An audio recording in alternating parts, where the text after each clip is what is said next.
ازيكم يا حبايب قلبي، عاملين ايه؟ يا رب دايما تكونوا باحسن صحه واحسن حال. اتمنى الاشتراك في القناه، واتمنى تفعيل زر الجرس عشان يوصلكم كل جديد.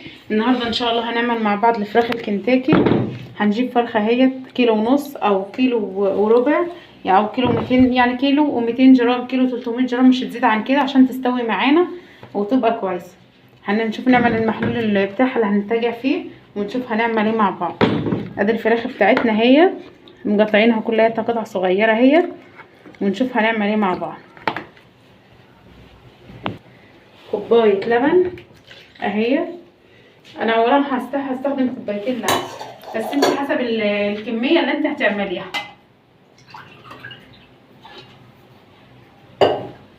ادي كوبايتين لبن حليب، ممكن لو مش عندك لبن يكفي ممكن تعملي كوبايه لبن مع كوبايه ميه.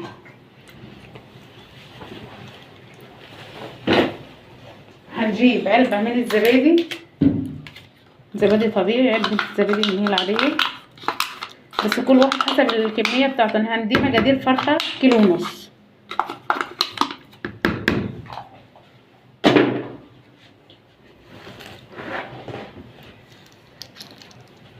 هجيب يا حبايب قلب البهار بتاعنا: توم باودر، بصل باودر، السبع بهارات، فلفل اسمر، ملح، 3 ليمونات، معلقه كبيره توم مهروس، معلقه كمون، وهنا معايا مرقه دجاج اللي هي السايبه اللي هي البودره، ومعايا 3 ليمونات. هننزل بالمكونات دي كلها. لما قلت مرقه دجاج معاها يا حبايبي، هننزل بالمكونات كلها مع بعضيها اهي في قلب اللبن مع الزبادي اهو.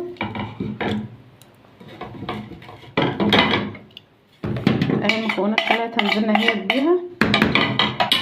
هنمسك الليمون نعصر 3 ليمونات اهو،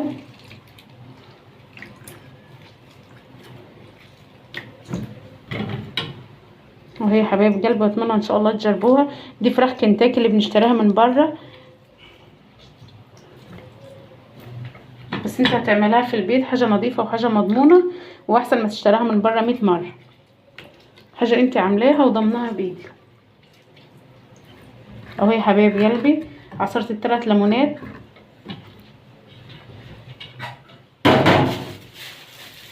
هحط معلقه من البابريكا الحار، اللي حب يحطها دي اختياري، ده اللي حب يحطها يحطها، واللي مش حب يحطها مش ضروري منها اهي. هحط نص معلقه صغيره خالص عشان مش تبقى حاره خالص عشان الولاد. نجيب التتبيله دي كلها مع بعضها اهي. ده الخليط بتاعنا اهو.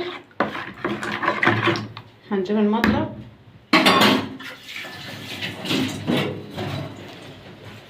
اهي حبايب قلبي، نضرب الخليط كله في بعضه. حبايب قلب الخليط بعد ما قلبناه كويس، هنجيب الفراخ بتاعتنا ماسكينها ومقطعينها بالطريقه دي اهي. هنغوزها كلها كده، نفتحها كلها كده معانا اهي الفراخ بتاعتنا. الورك بتاعنا قاطعين الدبوسه وقاطعين الحته اللي فوق اهي لوحديها، والدبوسه لوحديها، وادي الصدر اهوت ماسكينه مقاطعينه كلهاته ومفتحينه اهو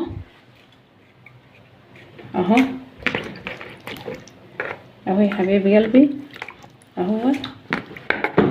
ودي الدبوسه بتاعتنا اهو ماسكاها كلها ومفتحاها اهوت علشان كلها تستوي في قلب تتشرب من التتبيله وتستوي معانا اهو يا حبايبي قلبي.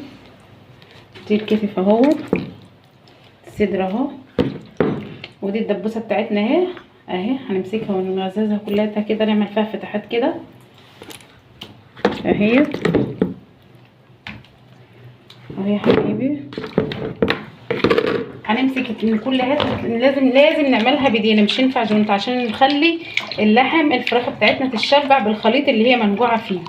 كلها كده تمسكيها تعملها كده بايديكي عشان لازم تتشبع من الخليط، ولازم تكوني عاملاها قبلها بليله، لا اما لو مضطره ان انت تعمليها في نفس اليوم لازم تقعد اقل حاجه في التتبيله ديت 3 4 ساعات. انا هعملها في نفس اليوم وهقعدها 3 4 ساعات، بس لازم اعملها كده عشان اخلي اللحم يتشبع بالتتبيله اللي هو منقوع فيها زي ما احنا شايفين كده مع بعض اهي.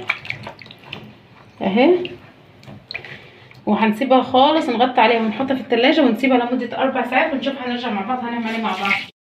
ازيكم يا حبايب قلبي؟ دلوقتي اهوت بعد ما رجعنا لكم، اهو بعد ما سيبنا الفراخ في التتبيله 4 ساعات هنشوف.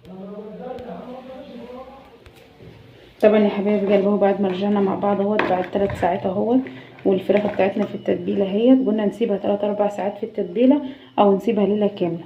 معانا الكفر اهوت اللي هنعمله للفراخ اهوت، 4 كوبايات من الدقيق، عليهم باكو بيكنج باودر اهوت. هنحط الباكو كله، باكو الباودر كله على 4 كوبايات دقيق.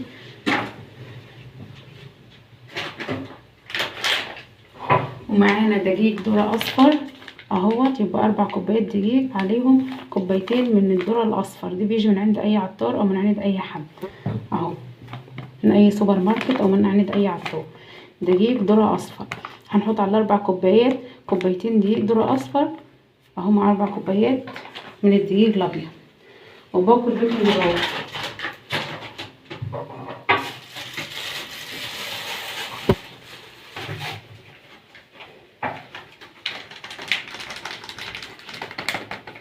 معانا كوبايه اهوت الا ربع من النشا اهوت.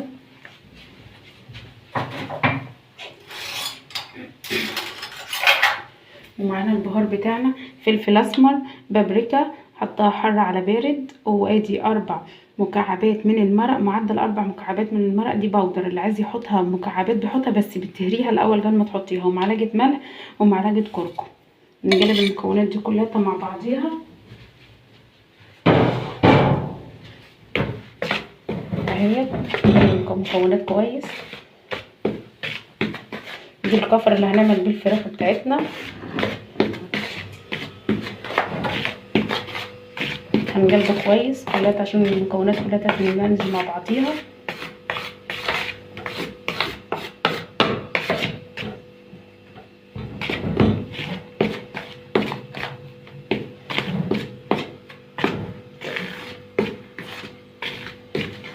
اهو يا حبايبي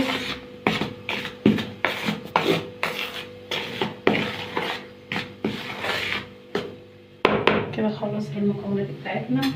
ومعانا حله على النار نصها زيت اهي، وهنولع عليها ونسيبه يسخن مع بعض قبل ما نعمل الكفر بتاع الفراخ اهو. هنولع عليها تسخن. هنمسك الفراخ بتاعتنا من التتبيله اهي اهو اهي، هنضغط عليها كويس اهي وننفضها كويس، ونرجع نحطها تاني في التتبيله اهي. نرجع نحطها تاني في الكفر اهي بتاعها، الدقيق مع النشا مع البيكنج باودر اهوت مع البهار بتاعنا اهو. نضغطها كويس مره، هنعملها مرتين 3 ورا بعض عشان الكفر يمسك كويس. تعمل لنا ايه التانيات اللي احنا شايفينها ديت، اللي احنا بنجيبها من كنتاكي وتبقى بالطريقه دي اهو اهو، مرتين 3 اهو، لغايه لما 3 4 مرات اهو كمان اهو. هنعمل الرصه برصتها اهو يا حبيبي. هنجيب واحده تانية اهو هنشيلها من التتبيله كويس اهو اهي. ايد هنشيل بيها وايد هنعوص بيها، نعفر بيها الدقيق علشان ايه، علشان مش هيعجن في ايدينا اهو. وده كويس، ونرجع نعملها كده كويس اهوت عشان نعمل الكفر بتاع الفراخ اهو اهو عشان يمسك كويس اهو اهوت يا حبايبي اهوت. هنجيب قطعة تانية اهو اهوت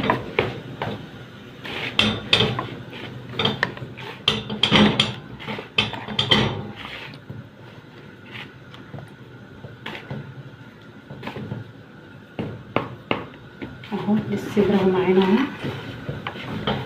اهو يا حبايبي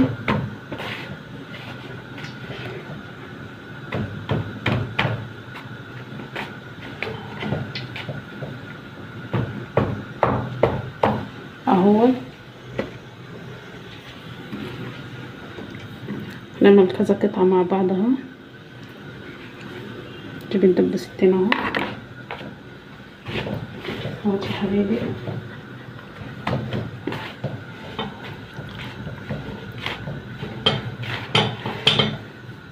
اهو، مرة واتنين وتلاتة اهو. نمسكها كويس وننفضها كويس ونرجع نعملها تاني اهو.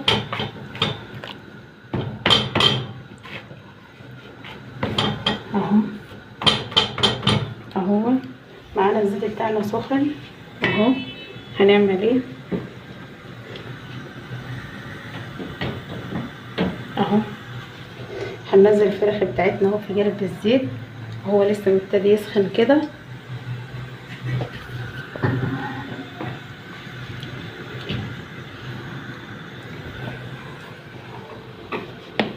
اهوت يا حبايبي. وهنسيبه هنا. الحله بتاعتنا خدت 3 قطع بس. انت حسب ما الحله بتاعتك او الطاسه بتاعتك بتاخد 3 4 قطع مع بعض مش مشكله. وهنهدي النار على نار متوسطه اهي، وهنسيبها حوالي 12 دقيقه وهنرجع نبص عليها مع بعض نشوف هنعمل. هي بتاخد ما بين ربع ساعه الا تلت ساعه، فاحنا هنشوف حسب الفراخ بتاعتنا ما تستوي. وهنغطيها بالغطا اهو. هنهدي النار عليها ونغطيها بالغطا عشان تستوي، بس هنهدي النار عشان لو في اي نوري بالغطا عشان لو في اي بخار يطلع. هنشوف مع بعض. طبعا اهو يا حبايبي قلبي بعد ما عدى تلت ساعه عليها اهو. طبعا كل دقيقه والتانيه بنبص عليها هي، بس بعد ما عدى تلت ساعه اهي. شكل الفراخ بتاعتنا اهي بسم الله ما شاء الله اهي. اهي يا حبايب قلبي اهي، خدت اللون الذهبي الجميل ده اهو. اهي شكلها اهو بعد ما طلعت. وهنعمل مع بعض رصه تانية اهو. اهو ده يستحسن انت لو هتعمليه هتحطيه هنا في الرصه هنا في الدقيق، وتسيبيه في الدقيق مش تطلعيه وتحطيه على الطبق وتسيبيه. لا، عايزه تجهز الرصه عشان تحطيها في الطاسه تكون جاهزه هنا في قلب الدقيق اهو يا حبايبي قلبي.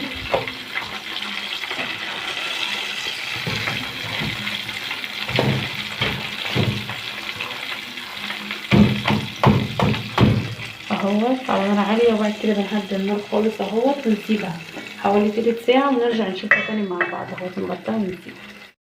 طبعا اهو يا حبايب قلبي بعد ما عدى تلت ساعه على الرصه التانيه اهوت هنبدا نطلعها ونشوف مع بعض اهو يا حبايبي قلبي. شايفين لونها وشايفين شكلها عامله ازاي اهوت اهو. طبعا حطيت مناديل المطبخ عشان تشرب الزيت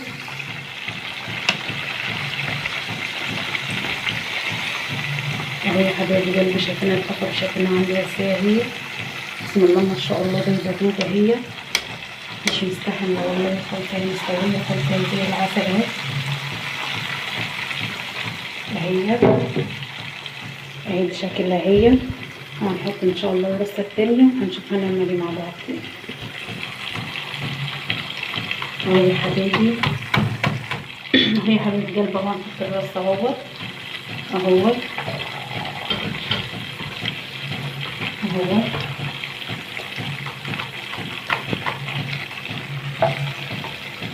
على حسب الحله بتاعتنا لما تاخد قطعتين تاخد 3 على حسب وسع الحله بتاعتك. يعني الحله بتاعتك تاخد 3 قطع هي جنب بعض اهو يا حبايبي. وهنسيبها نهدي النار عليها ونغطي عليها اهيت ونسيبها ونشوف هنرجع بعد تلت ساعه نشوفها شكلها عامل ازاي. طبعا اهو يا حبايب قلبي نشوف بعض اهوت اهو يا حبايب قلبي. اخر رصه من الفرخه اهي شفنا مع بعض اهو يا حبايبي. شكلها بسم الله ما شاء الله مستويه زي الورده اهي. واهو مع الرز الاصفر بتاعنا اهو. وهجربها ونشوف مع بعض اهو. هي الفراخ بتاعتنا اهي مستويه اهي مش فيها اي دم ولا اي حاجه اهي. بيضه زي الورده اهي يا حبايبي مستويه خالص زي الورده اهي. هنشوف قطعه تانية اهو يا حبايبي مستويه اهي لحمه ابيض زي الورده اهي كهرمانه اهو يا حبايبي. هو دي غدانا النهارده اهي الفراخ الكبتة اهي بدل ما تشتريها من المطاعم وتعمليها، لا اعمليها انت في البيت، بدل ما تشتريها من المطاعم وبسعر كبير وكده وانت مش ضمناها، هي تعملها في البيت اهي. واتمنى تجربوها، واتمنى الاشتراك في القناه وتفعيل زر الجرس عشان يوصلك كل جديد مع اسرار المطبخ معنا.